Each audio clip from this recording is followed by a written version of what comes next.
Now the weather is being a little more cooperative. A good day to play some football or get buried in the leaves. Very fall-like weather. Saratoga at number 5 Guernsey, first quarter. Guernsey wearing the black. This pass is actually a lateral. Treasure Hollister to Brady Escobel, and then the favor will be returned. Hollister is wide open for 15 yards. Actually, that was not a touchdown. His knee was down at the 1, but they would score on the next play to go up 7-0.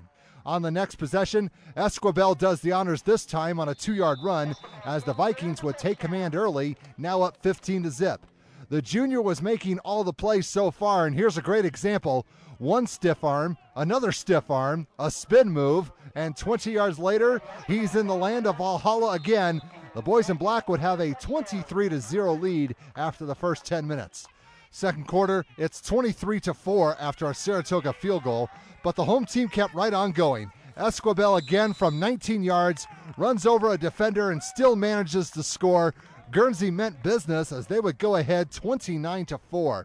As for the visitors, they were not getting many breaks, but here's one that did go their way. This pass is bobbled and will end up in the hands of Alex Ziegler, but the Panthers came up empty on the ensuing drive and turned the ball over on downs inside the 5. So the ball is back in the hands of the home team. This time it's Jonah Gerard on the end around and scoring from 2 yards. That would make this a 37-4 game going into halftime, and it was starting to get ugly. Third quarter, the Vikings were not done pillaging Saratoga's defense. This time they go to the air. Hollister to Escobel for 19 yards, and the route was on. They wanted to get this game over with and now lead 44-4. So far, everything has been done by the underclassmen. Here's Isaac Carr, only one of 2 seniors on this team. They got him in on the act. The mercy rule is now in effect, with the scoreboard reading 50-4 going into the final 10 minutes. Fourth quarter, another Escobel TD made it 56-4. Then the Panthers offense finally showed up. That was Tate Stinson on a 2-yard run, but the visitors are still in a deep hole, trailing 56-12.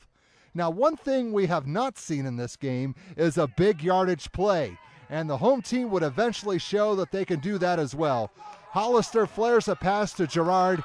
He needed one good block, and he got it, and he's off to the promised land. 62 yards. It's been all Vikings in this one, now up 62-12. Saratoga had to have this one to keep their playoff hopes alive, but their ship was sunk a long time ago, unfortunately. Kyle Bartlett will get the final score of the game. Guernsey would clinch a playoff spot and made it look easy. Final score 62-20.